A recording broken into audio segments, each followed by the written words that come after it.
Welcome to another episode of Dad's Reading.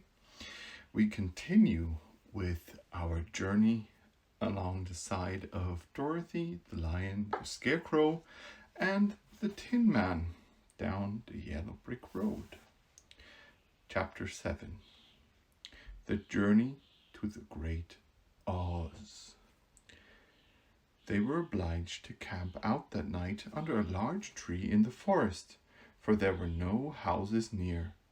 The tree made a good, thick covering to protect them from the dew, and the Tin Woodman chopped a great pile of wood with his axe, and Dorothy built a splendid fire that warmed her and made her feel less lonely. She and Toto ate the last of their bread, and now she did not know what they would do for breakfast. "I wish," said the lion, "I will go into the forest and kill a deer for you. You can roast it by the fire, since your tastes are so peculiar that you prefer cooked food, and then you will have a very good breakfast." "Don't, please don't," begged the Tin Woodman. "I should certainly weep if you killed a poor deer, and then my jaws would rust again." But the lion went into the forest and found his own supper, and no one ever knew what it was, for he didn't mention it. And the Scarecrow found a tree full of nuts and filled Dorothy's basket with them, so that she would not be hungry for a long time. She thought this was very kind and thoughtful of the Scarecrow, but she laughed heartily at the awkward way in which the poor creature picked up the nuts. His padded hands were so clumsy and the nuts were so small that he dropped almost as many as he put in the basket. But the Scarecrow did not mind how long it took him to fill the basket, for it enabled him to keep away from the fire, as he feared a spark might get into his straw and burn him up. So he kept a good distance away from the flames and only came near to cover Dorothy with dry leaves when she lay down to sleep. These kept her very snug and warm, and she slept soundly until the morning. When it was daylight, the girl bathed her face in a little rippling brook, and soon after they all started toward the Emerald City. This was to be an eventful day for the travelers. They had hardly been walking an hour when they saw before them a great ditch that crossed the road and divided the forest as far as they could see on either side. It was a very wide ditch, and when they crept up to the edge and looked into it, they could see it was also very deep, and there were many big jagged rocks at the bottom. The sides were so steep that none of them could climb down, and for a moment it seemed that their journey must end. "What shall we do?" asked Dorothy despairingly. "I haven't the faintest idea," said the Tin Woodman, and the lion shook his head and shaggy mane and looked thoughtful. But the Scarecrow said, "We cannot fly, that is certain. Neither can we climb down into this great ditch. Therefore, we cannot jump over it. We must stop where we are." "I think I could jump over it," said the Cowardly Lion after measuring the distance carefully in his mind. "Then we are all right," answered the Scarecrow, "for you can carry us all over on your back, one at a time." "Well, I'll try it," said the lion. "Who will go first?" "I will," declared the Scarecrow, "for if you found that you could not jump over the gulf, Dorothy would be killed, or the Tin Woodman badly dented on the rocks below. But if I am on your back, it will not matter so much, for the fall would not hurt me at all." "I'm terribly afraid of falling myself," said the Cowardly Lion, "but I suppose there is nothing to do but try it. So get on my back, and we will make the attempt." The Scarecrow sat upon the lion's back, and the big beast walked to the edge of the gulf and crouched down.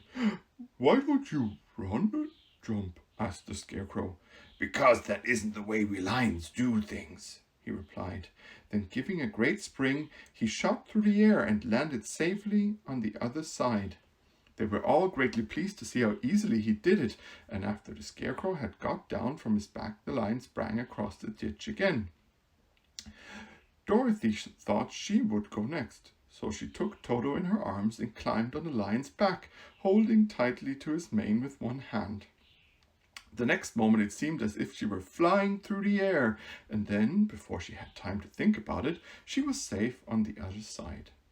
The lion went back a third time and got the Tin Woodman, and then they all sat down for a few moments to give the beast a chance to rest, for his great leaps had made his breath short, and he panted like a big dog that has been running too long.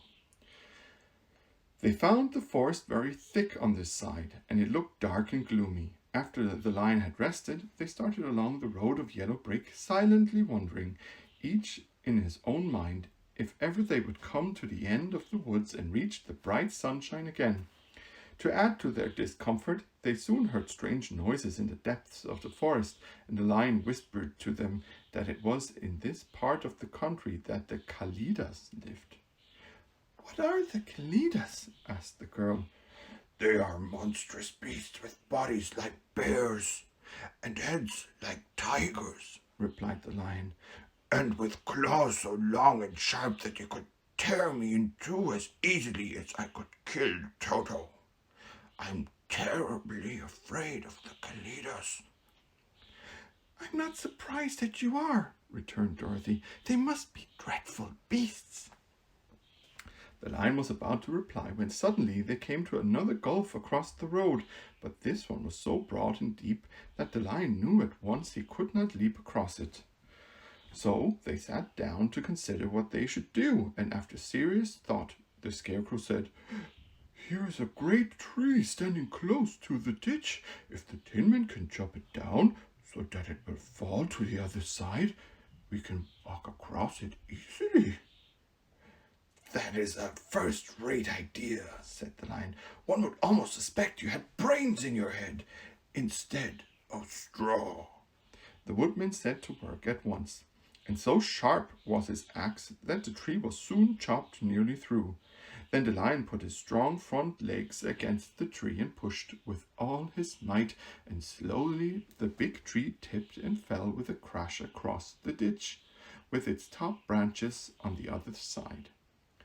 They had just started to cross this queer bridge when a sharp growl made them all look up, and to their horror they saw running toward them two great beasts with bodies like bears and heads like tigers. "There they are, the Kalidas," said the Cowardly Lion, beginning to tremble. "Quick!" cried the Scarecrow. "Let us cross over." So Dorothy went first, holding Toto in her arms. The Tin Woodman followed, and the Scarecrow came next. The lion, although he was certainly afraid, turned to face the Kalidas, and then he gave so loud and terrible a roar that Dorothy screamed, and the Scarecrow fell over backwards, while even the fierce beast stopped short and looked at him in surprise. But seeing they were bigger than the lion, and remembering that there were two of them and only one of him, the Kalidas again rushed forward, and the lion crossed over the tree and turned to see what they would do next. Without stopping an instant, the fierce beasts also began to cross the tree, and the lion said to Dorothy, "We are lost, for they will surely tear us to pieces with their sharp claws. But stand close behind me, and I will fight them as long as I am alive." "Wait a minute," called the Scarecrow. He had been thinking what was the best to be done, and now he asked the woodman to chop away the end of the tree that rested on their side of the ditch. The Tin Woodman began to use his axe at once, and, just as the two Kalidas were nearly across, the tree fell with a crash into the gulf, carrying the ugly, snarling brutes with it, and both were dashed to pieces on the sharp rocks at the bottom. "Well," said the Cowardly Lion, drawing a long breath of relief, "I see we're going to live a little while longer, and I'm glad of it, for it must be a very uncomfortable thing not to be alive. Those creatures frightened me so badly that my heart is beating yet." "Ah," said the Tin Woodman sadly, "I wish I had a heart to beat." This adventure made the travelers more anxious than ever to get out of the forest, and they walked so fast that Dorothy became tired and had to ride on the lion's back. To their great joy, the trees became thinner the farther they advanced, and in the afternoon they suddenly came upon a broad river, flowing swiftly just before them. On the other side of the water they could see the road of yellow brick, running through a beautiful country with green meadows dotted with bright flowers, and all the road bordered with trees hanging full of delicious fruits. They were greatly pleased to see this delightful country before them. "How shall we cross the river?" asked Dorothy. "That is easily done," replied the Scarecrow. "The Tin Man must build us a raft so we can float to the other side." So the woodman took his axe and began to chop down small trees to make a raft, and while he was busy at this, the Scarecrow found on the river bank a tree full of fine fruit. This pleased Dorothy, who had eaten nothing but nuts all day, and she made a hearty meal of the ripe fruit. But it takes time to make a raft, even when one is as industrious and untiring as the Tin Woodman. And when night came to work, the work was not done. So they found a cozy place under the trees where they slept well until the morning. And Dorothy dreamed of the Emerald City and of the good wizard who would soon send her back to her own home again. It's nice to see that the group might actually be all underestimating themselves, and that the lion, was the first one to notice that maybe, just maybe, the Scarecrow didn't just have straw for brains. But we'll see as this story continues with Chapter 8, The Deadly Poppy Fields. Our little party of travelers awakened the next morning refreshed and full of hope, and Dorothy breakfasted like a princess of peaches and plums from the trees beside the river. Behind them was the dark forest they had passed safely through, although they had suffered many discouragements, but before them was a lovely sunny country that seemed to beckon them on to the Emerald City. To be sure, the broad river now cut them off from this beautiful land. But the raft was nearly done, and after the Tin Woodman had cut a few more logs and fastened them together with wooden pins, they were ready to start. Dorothy sat down in the middle of the raft and held Toto in her arms. When the Cowardly Lion stepped upon the raft, it tipped badly, for he was big and heavy, but the Scarecrow and the Tin Man stood upon the other end to steady it, and they had long poles in their hands to push the raft through the water. They got along quite well at first, but when they reached the middle of the river, the swift current swept the raft downstream, farther and farther away from the road of yellow brick, and the water grew so deep that the long poles would not touch the bottom. "This is bad," said the Tin Woodman, "for if we cannot get to the land, we shall be carried into the country of the Wicked Witch of the West, and she will enchant us and make us her slaves." "And then I should get no brains," said the Scarecrow. "And I should get no courage," said the Cowardly Woodman. "And I shall get no heart," said the Tin Woodman. "And I should never get back to Kansas," said Dorothy. "We must get to the Emerald City if we can," the Scarecrow continued, and he pushed so hard on his long pole that it stuck fast in the mud at the bottom of the river. Then, before he could pull it out again, or let go, the raft was swept away, and the poor Scarecrow left clinging to the pole in the middle of the river. "Goodbye," he called after them, and they were very sorry to leave him. Indeed, the Tin Woodman began to cry, but fortunately remembered that he might rust, and so dried his tears on Dorothy's apron. Of course, this was a bad thing for the Scarecrow. "I am now worse off than when I first met Dorothy," he thought. "Then I was stuck on a pole in a cornfield where I could make believe scare the crows at any rate.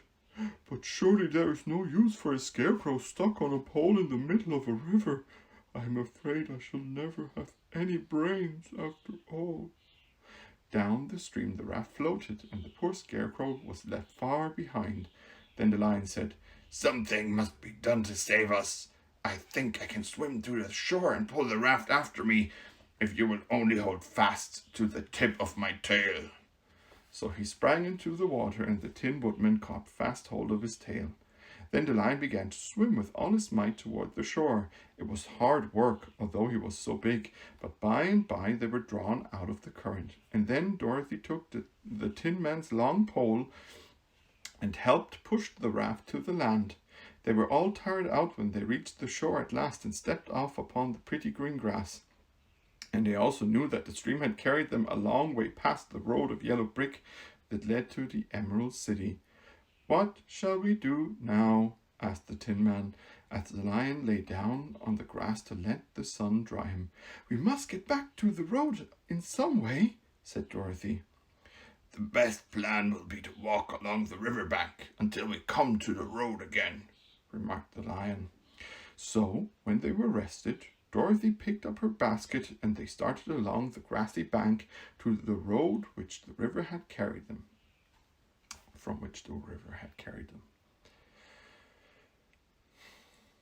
It was a lovely country, with plenty of flowers and fruit trees and sunshine to cheer them, and had they not felt so sorry for the poor Scarecrow, they could have been very happy. They walked along as fast as they could, Dorothy only stopping once to pick a beautiful flower, and after a time the Tin Woodman cried out, "Look!" Then they all looked at the river and saw the Scarecrow perched upon his pole in the middle of the water, looking very lonely and sad.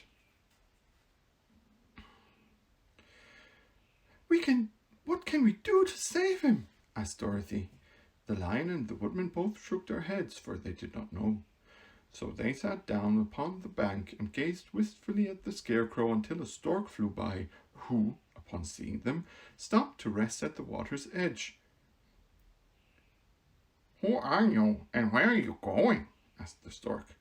"I'm Dorothy," answered the girl, "and these are my friends, the Tin Woodman and the Cowardly Lion, and we are going to the Emerald City." "This isn't the road," said the stork, as she twisted her long neck and looked sharply at the queer party. "I know it," returned Dorothy, "but we have lost the Scarecrow and are wondering how we shall get him again." "Where is he?" asked the stork. "Over there in the river," answered the little girl. "If he wasn't so big and heavy, I would get him for you," remarked the stork.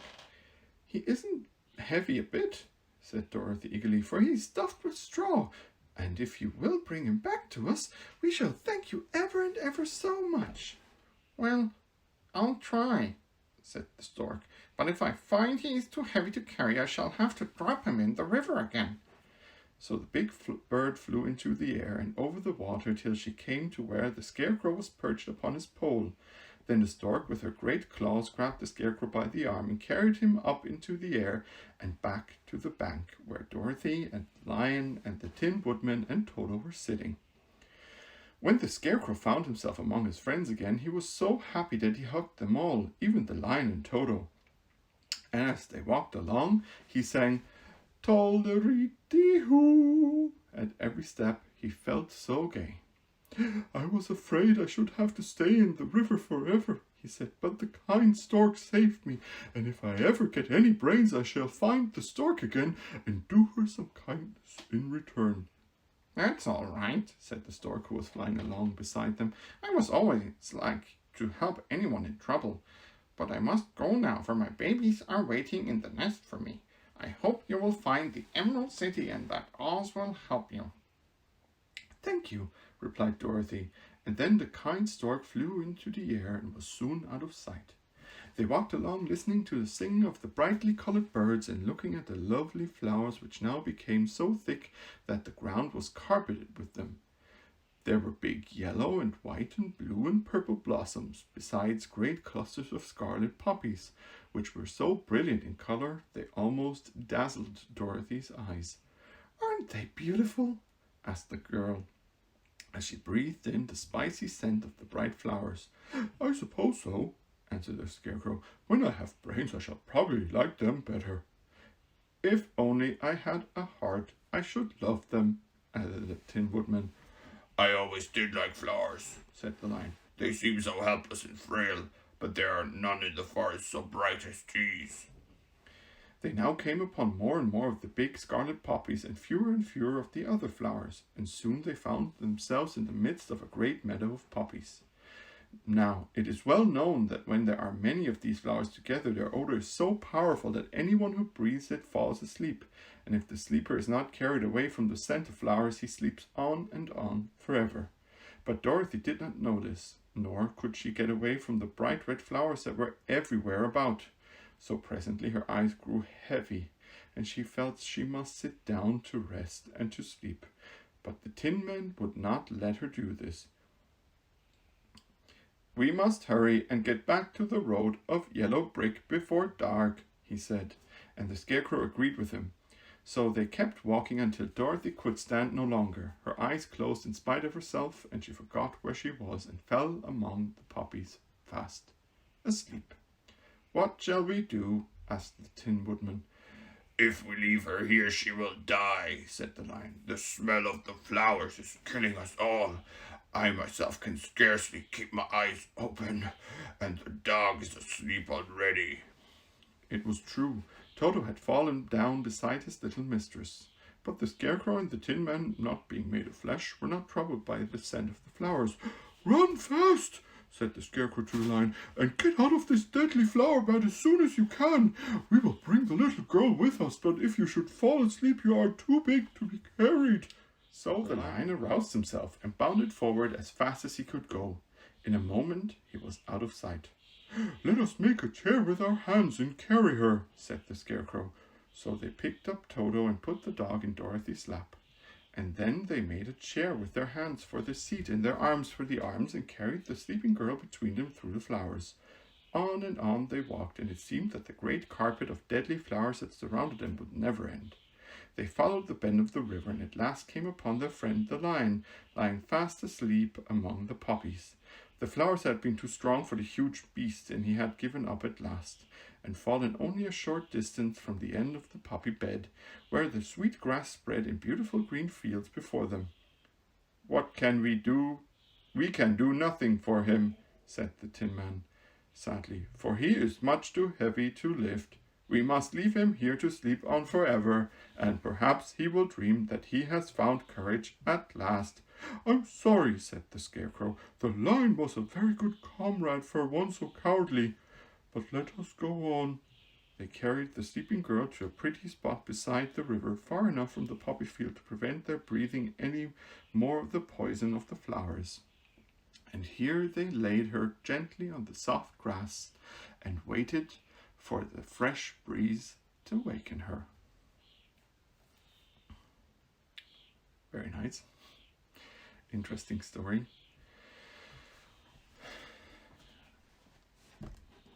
Let's see if they find a way to save the Lion from this horrible fate of sleeping forevermore. In Chapter 9, The Queen of the Field Mice.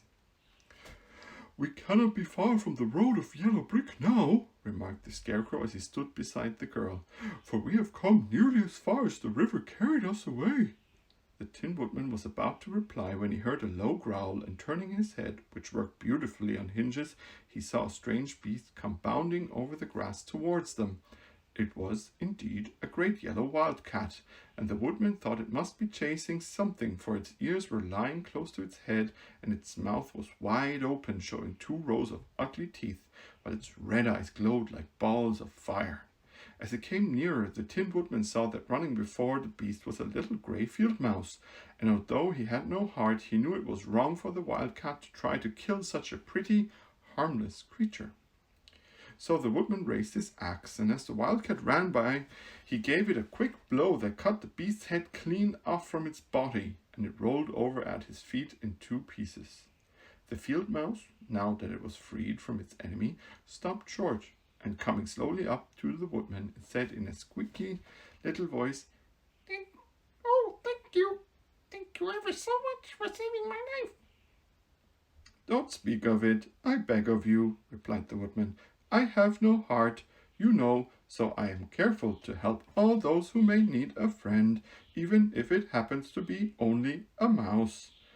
"Only a mouse?" cried the little animal indignantly. "Why, I am the queen of all field mice." "Oh, indeed," said the woodman, making a bow. "Therefore you have done a great deed, as well as a brave one, in saving my life?" asked the mouse. At that moment several mice were seen running up as fast as their little legs could carry them, and when they saw the queen they exclaimed, "Oh, Majesty, we thought you would be killed. How did you manage to escape the great wildcat?" They all bowed so low that the little queen that they almost stood upon their heads. "This funny tin man," she answered, "killed the wildcat and saved my life.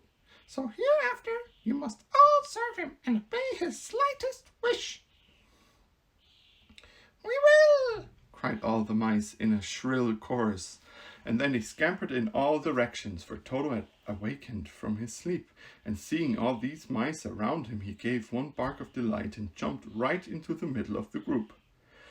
Toto had always loved to chase mice when he lived in Kansas, and he saw no harm in it.